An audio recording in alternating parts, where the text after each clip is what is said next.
اللہ تعالیٰ نے کچھ اصول بنائے ہیں کامیاب ہونے کے، تو اللہ تعالیٰ نے یہ اصول قائم کیا ہے کہ دوسروں پر تبصرہ کرنے کی بجائے خود پر تبصرہ کرنے کی عادت ڈالیے، اللہ تعالیٰ آپ کو کامیابی دے دے گی۔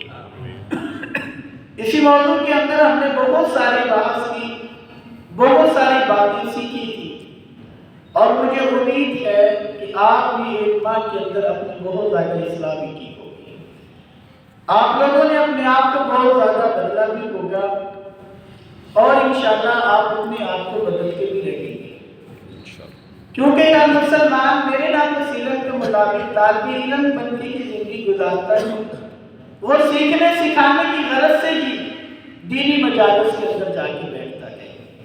میں اس قابل نہیں کہ خود کو سمجھتا کہ آپ لوگوں سے ہم کلام ہو سکوں، لیکن آپ لوگوں کی محبت غالب آ جاتی ہے۔ اللہ اس محبت کو عمر دراز فرمائے اور اس محبت کو باعث نجات بنائے۔ میں کل محبوب پیغمبر صلی اللہ علیہ وآلہ وسلم کی ایک حدیث پڑھ رہا تھا۔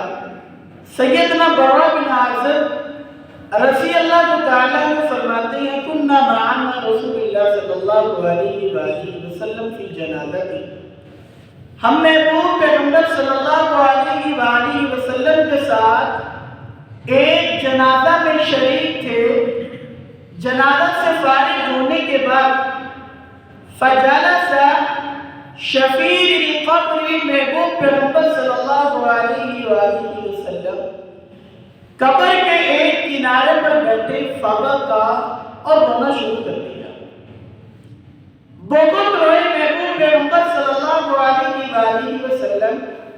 حدیث میں آتا ہے حتی بل الثرى، محبوب پیغمبر اتنا روئے جس جگہ پہ بیٹھے تھے وہ جو مٹی تھی وہ محبوب پیغمبر کے آنسوؤں سے تر ہو چکی تھی۔ حتی بل الثرى، محبوب پیغمبر کے رونے کی وجہ سے مٹی آنسوؤں سے تر ہو چکی تھی۔ آپ اب اندازہ لگائیں، یہاں رک کے اگر میں ایک بات کروں کہ محبوب پیغمبر صلی اللہ علیہ وآلہ وسلم معصوم عن الخطا تھے، محبوب پیغمبر کے پاس گناہ نہیں تھے، لیکن پھر بھی صحابی کہہ رہے کہ اللہ کے رسول بہت روئے، ہمارا دنیا میں رہنے والا جتنا مرضی قریب رشتہ ہو وہ دنیا سے چلا جائے نا، بچھڑ جائے، تو میرے خیال میں ہم اتنا نہیں روتے کہ ہماری داڑھی کی طرف ہو جائے۔ آنسو آتے گئے تو پہلے داڑھی کو چھوٹے گئے، پورے چہرے کو چھوٹے ہوئے جا کے زمین پہ گرتے گئے، تو میرے خیال میں تاریخ میں کوئی اتنا نہیں رویا ہوگا۔ محبوب پیغمبر معصوم عن الخطا ہے تو اتنا روتے گئے۔ آپ نے سیدہ عائشہ رضی اللہ تعالیٰ عنہا کی وہ روایت بھی سنی ہوگی کہ محبوب پیغمبر صلی اللہ علیہ وآلہ وسلم اس قدر سجدے کی حالت میں روتے تھے کہ العزیز المرجانی، ایسے لگتا تھا جیسے ہڈیا میں کوئی چیز ابل رہی ہے، حالانکہ محبوب پیغمبر صلی اللہ علیہ وآلہ وسلم معصوم عن الخطا تھے۔ سیدنا برا بن عازب رضی اللہ تعالیٰ عنہ فرماتے ہیں کہ قبر کے کنارے پر محبوب پیغمبر بیٹھے، بہت روئے حتی بل الثرى، کہ محبوب پیغمبر کے آنسوؤں سے مٹی تر ہو گئی، اور پھر محبوب پیغمبر نے مخاطب کرتے ہوئے کہا یا اخوانی، اے میرے بھائیو، لمثل ھذا، جس طرح آج یہ کسی کی قبر بن چکی ہے، کسی کی مثل کل کو میری اور آپ کی قبر بننے والی ہے۔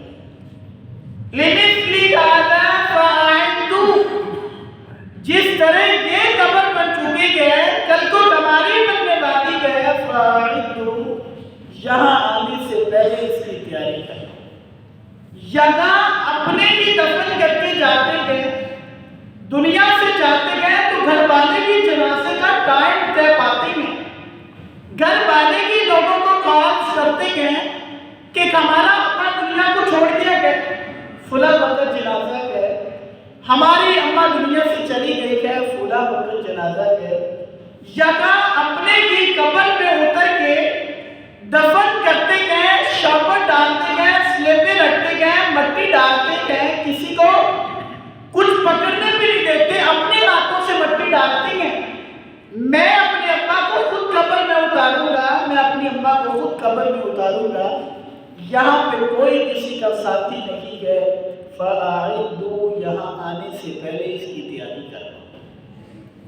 میرا آپ لوگوں سے یہی سوال ہے کہ محبوب پیغمبر صلی اللہ علیہ وآلہ وسلم اتنا رو رکھے گئے قبر کے کنارے پر بیٹھ کر اور مخاطب کر کے کہہ رکھے گئے کہ میرے بھائیوں، اسی کی مثل تمہاری بھی ایک دن قبر بن جائے گی، کیوں نہ ایسا ہو کہ اس قبر میں آنے سے پہلے پہلے ہم تیاری کر لیں۔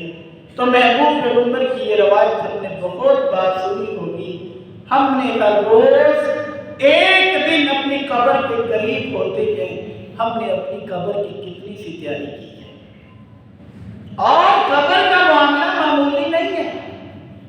ہم سمجھتے ہیں کہ شاید مر جائیں گے تو دیکھا جائے گا، اکثر بھائیوں کا یہ تقیہ کلام ہے، ان کو کچھ کہہ دیں تو کہہ دیتے ہیں قاری صاحب جو ہوئے گی دیکھی جائے گی۔ یاد رکھیے قبر کے معاملے بہت کٹھن ہیں۔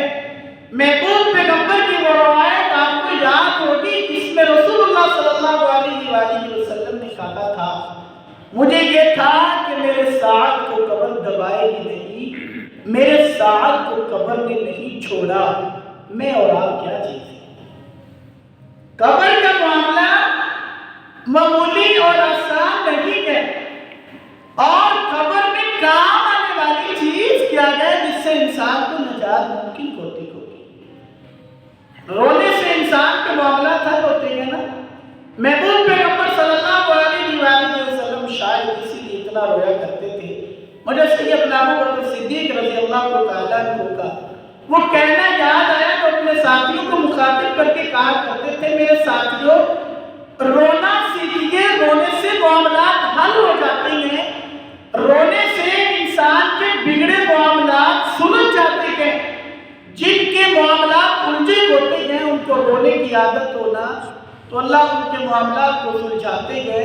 مَنِ اسْتَطَاعَ مِنْكُمْ، اگر تم میں سے کوئی رونے کی طاقت نہیں رکھتا فَلْيَبْكِ، تو وہ رونے والا چہرہ بنانے کی عادت ڈالے۔ اگر اس کی آنکھوں سے پانی نہیں آتا تو کیا ہوا، وہ رونے والا چہرہ تو بنا سکتا ہے نا، وہ اپنے چہرے کو اس قدر رکھ سکتا ہے۔ اللہ تو خیالوں کے خیال بھی جانتا ہے، اللہ تو علیم بذات الصدور ہے، اللہ تو جانتے ہیں کہ میرے بندے نے یہ رکعت بدلی ہے تو کیوں بدلی ہے، اللہ تو جانتے ہیں نا۔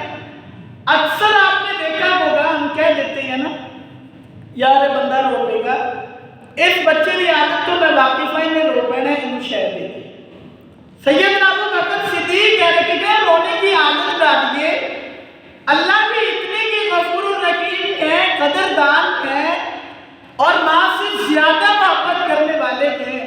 اللہ بھی کہہ دیں گے میرے بندے دا پتہ ہے روپے گا، اس میں شہر دیتے ہو۔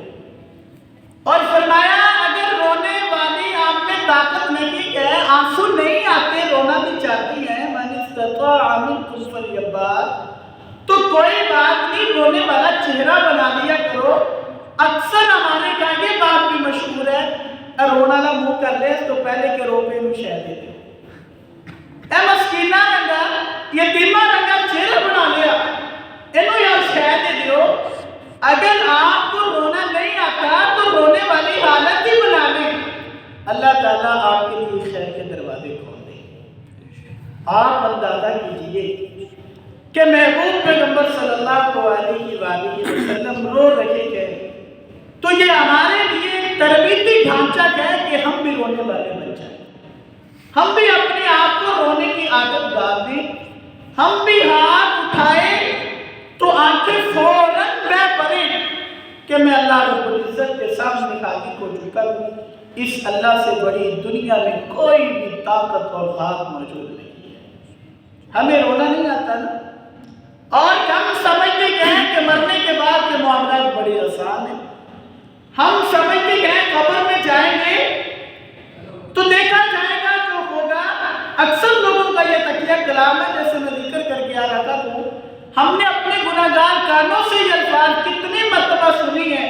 قاری صاحب جو مرا گے تو دیکھی جائے گی۔ میں رسول اللہ صلی اللہ علیہ وآلہ وسلم کا فرمان پڑھ رہا تھا، سن رہا تھا، بلکہ صحیح البخاری کی روایت ہے، محبوب پیغمبر صلی اللہ علیہ وآلہ وسلم نے فرمایا کچھ لوگ ایسے ہوں گے کہ اللہ رب العزت نہ کہ تو ان سے بات کریں گے اور نہ کہ ان کو نظر رحمت سے دیکھیں گے، اور ان میں ایک شخص ایسا بھی ہے جو جانتا ہے کہ یہ میرا حق ہے، اگر میں نے گناہ کیا تو معافی مانگنا میرا حق ہے، میں نے گناہ کیا اس کا اعتراف کرنا میرا حق ہے، لیکن وہ اپنے حقوں کو ہی پامال کرتا رہتا ہے، وہ حقوں کی پرواہ نہیں کرتا، تو اللہ رب العزت ایسے بندے کی پرواہ نہیں کرتا۔ جس بندے کا یہ تقیہ کلام ہی بن جاتا ہے تو آپ اندازہ کیجئے کہ اس بندے کا کیا حال ہوتا ہوگا۔ ویسے ہاتھ سے مارنا بھی سزا ہوتی ہے، ڈنڈا اٹھا لے، سٹک میرے ہاتھوں میں کو تو میں آپ کو ماروں، یہ بھی سزا ہے، میں آپ کو جرمانہ کر دوں، یہ بھی سزا ہے، میں آپ کو قید خانے میں بند کر دوں، جیلوں کی سلاخوں کے پیچھے آپ زندگی گزاریں، یہ بھی سزا ہے۔ لیکن یہ کتنی بڑی سزا ہے کہ انسان کسی کی نظروں سے گر جائے۔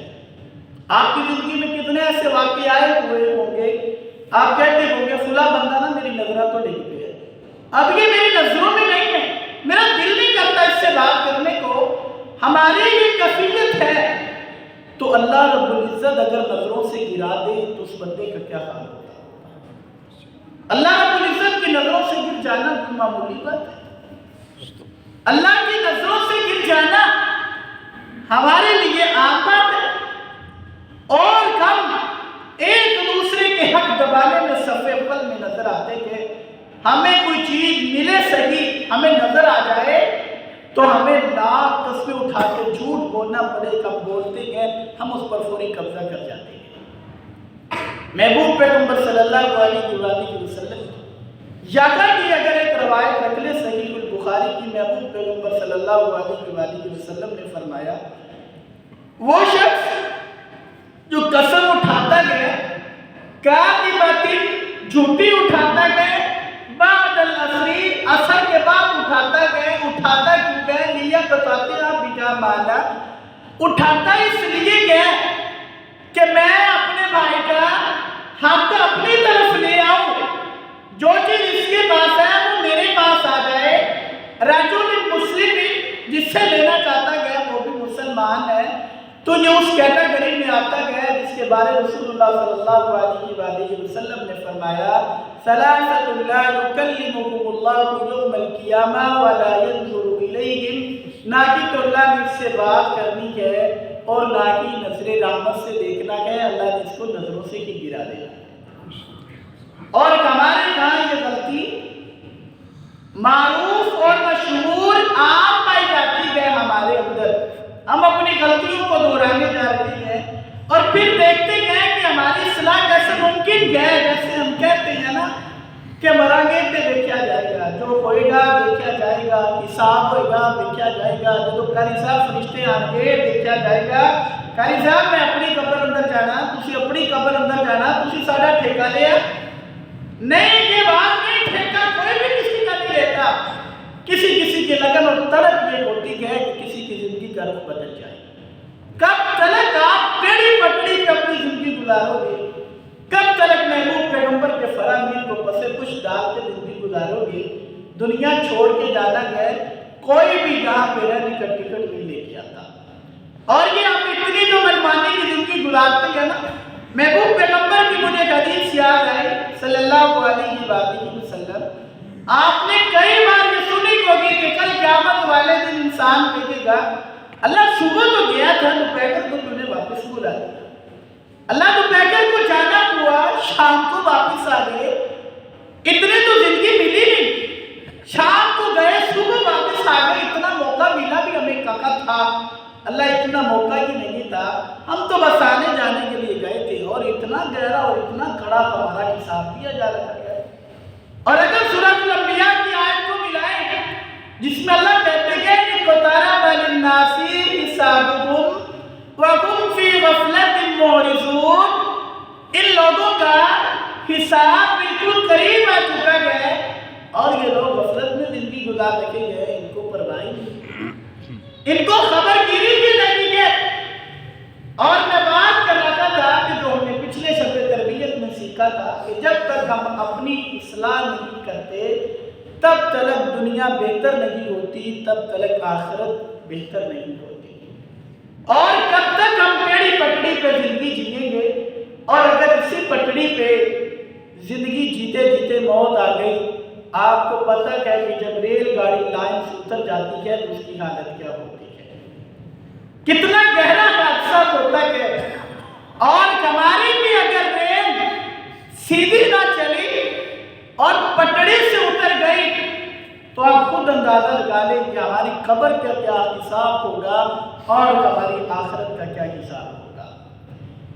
ہم نے بات شروع کی تھی کہ محبوب پیغمبر صلی اللہ علیہ وآلہ وسلم قبر کے کنارے پر بیٹھ کر اتنا روئے کہ صحابی رسول صلی اللہ علیہ وآلہ وسلم کہتے گئے بل الثرا، کہ محبوب پیغمبر کی یہ جو آنسو نکلے تھے ان آنسوؤں سے مٹی تر ہو گئی۔ ہم اپنی زندگی کے اندر کبھی اتنا روئے کہ ہماری داڑھی ہی بیت چکی ہو، کبھی ہمیں اتنا رونا آیا ہو، کبھی ہم نے رونے کی کوشش کی ہو، کبھی ہم نے چہرے کی رنگت بدلی ہو، اس لیے کہ اللہ ہم بڑے گناہ گار ہیں۔ جس طرح محبوب پیغمبر نے زندگی گزاری اللہ اس طرح ایک لمحہ بھی نہیں گزار پا رہے۔ اللہ تو ہمارے لیے خیر کی راہیں کھول دے۔ کبھی ہم نے اپنے لیے یہ دعائیں کی ہیں، اور جیسے میں ذکر کر کے آ رہا تھا کہ صحیح البخاری کی حدیث کہ اللہ نظر رحمت سے گرا دیتے ہیں بندے کو، اور اللہ کی رحمت کی نظر سے نہ دیکھیں تو کوئی ایسی نظر اور ہے ہمارے پاس کہ کامیابی ممکن ہو جائے، جس سے زندگی کا زاویہ جو ٹیڑھا ہے، جس کی ڈائریکشن ہم ٹیڑھی کر بیٹھے گئے، وہ ہمت ہماری ٹھیک ہو جائے۔ کوئی ایسی نظر ہو کہ جو ہمارے اوپر آئے تو ہم جنت کا داخلہ لے کر کے جنت میں چلے جائیں۔ آپ یہاں پہ تو منمانی کی زندگی جیتے گئے، کتنے دکھ اور افسوس کی بات ہوگی کہ اس جنت میں ہمارے لیے قدم رکھنے کی جگہ نہ ہو جس جنت کی وسعت زمین و آسمان سے زیادہ ہے۔ کتنے دکھ کی بات ہوگی۔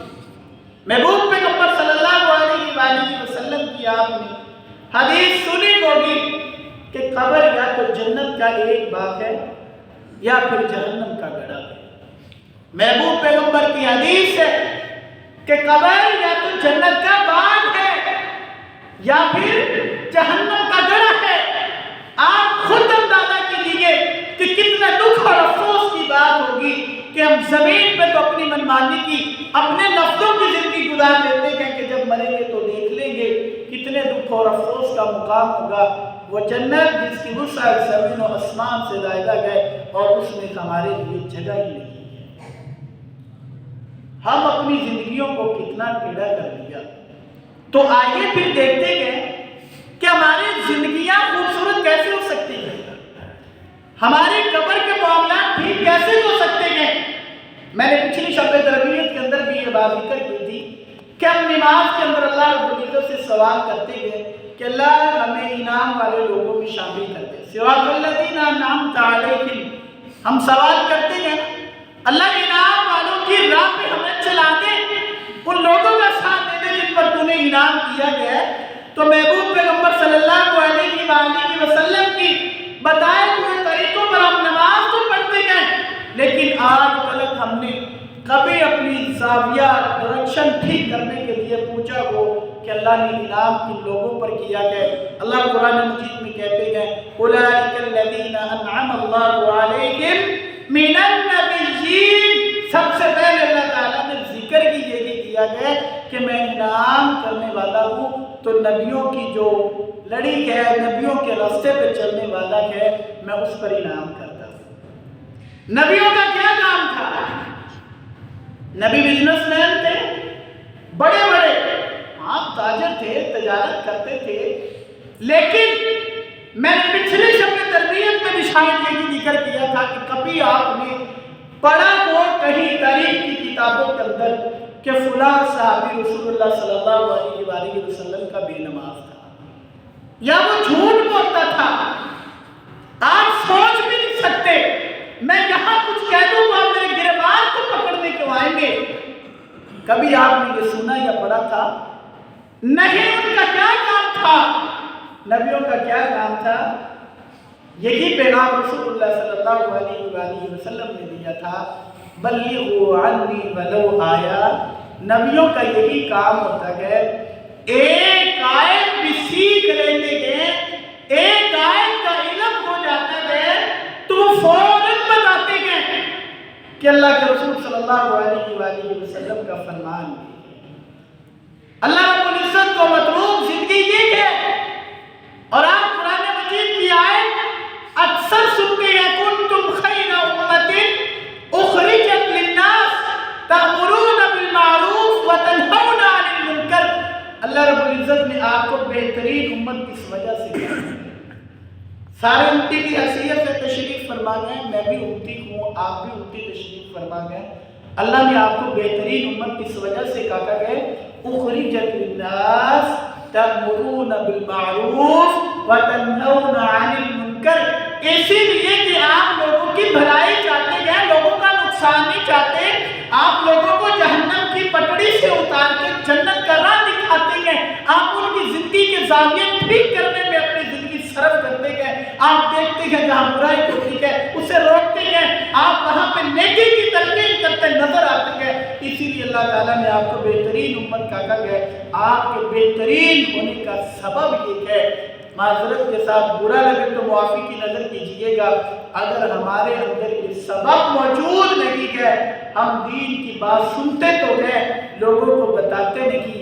ہم امتی تو گئے لیکن بہترین نہیں. بہترین ہونے کا سبب کیا ہے؟ اخرجت للناس تأمرون بالمعروف وتنہون عن المنکر. آپ کے بہترین ہونے کا سبب یہ ہے. اشارے کا یہ اصول بڑا کمال کا ہے. اگر اللہ رب العزت کسی کو برا کہتے ہیں یا سزا ذکر کرتے ہیں تو بتاتے ہیں اس کی وجہ کیا ہے، اور اگر کسی کو اچھا کہتے ہیں تو پھر بھی وجہ ذکر کرتے ہیں اس کے اچھا ہونے کی وجہ کیا ہے. آپ کے بہترین ہونے کی وجہ یہ ہے، اخرجت للناس تأمرون بالمعروف وتنہون عن المنکر. آپ لوگوں کی بھلائی کرتے ہیں، آپ نیکی کا حکم دیتے ہیں، آپ برائی سے روکتے ہیں. آپ مجھے بتائیے ہمارے اندر یہ سبب موجود ہے؟ محبوب پیغمبر صلی اللہ علیہ وآلہ وسلم اپنی بیٹی فاطمہ الزہرا جو سب سے لاڈلی ہے رضی اللہ تعالیٰ عنہا کو کہتے نظر آتی ہیں، بیٹی کل قیامت والے دن اپنے اعمال خود لے کے آنا، احساس پہ نہ جانا کہ جنت کا دروازہ بابا محمد کھلوائیں گے تو میں بھی جنت میں چلی جاؤں گی، اپنے اعمال لے کے آنا. ہم اکثر کہہ دیتے ہیں قاری صاحب کلمہ پڑھے ہیں، جہنم تو بارڈر تے پرے پرے رہن آ جاتے واسطے گئے، جنت ہے ایسا کی. یاد رکھیے اللہ کے رسول صلی اللہ علیہ وآلہ وسلم اپنی بیٹی کو یہ کہہ رہے ہیں، میں اور آپ پھر ہوتی ہے.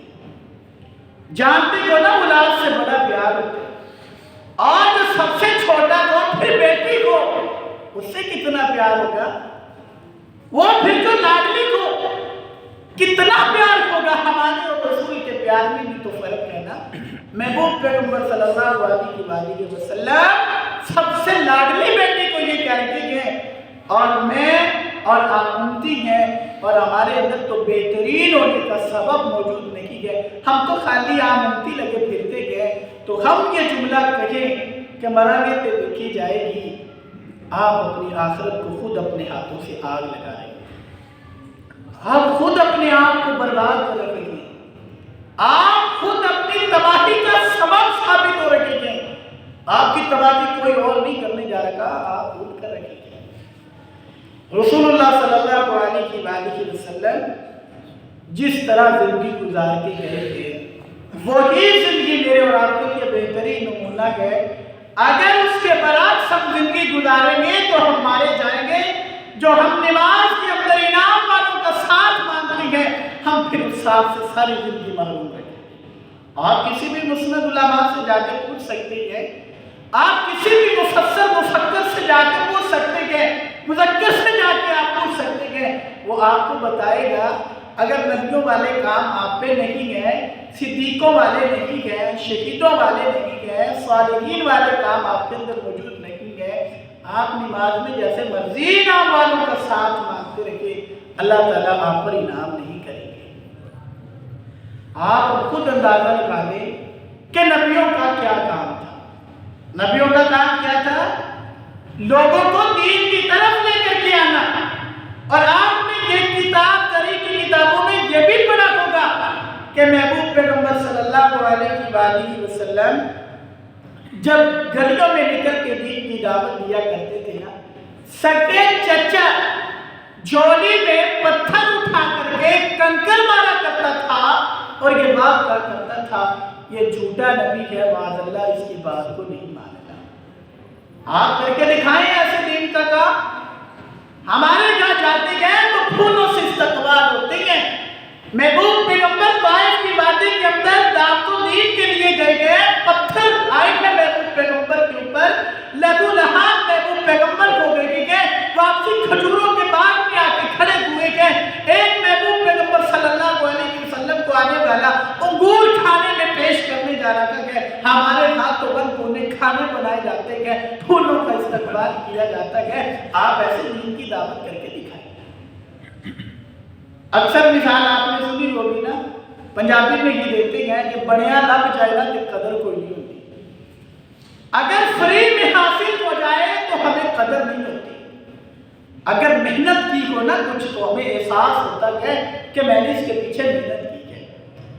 اگر حلال کمایا ہو، چور لے جائیں چھین کر کے، شام کو گھر میں ڈاکہ آ جائے آپ کو بڑا دکھ ہوتا ہے، بھائی بڑی محنت نال کمایا سی، پورے مہینے کی محنت پینشن لے کے واپس لوٹیا، میری 7 سالہ زندگی واپس ہو گئی ہے۔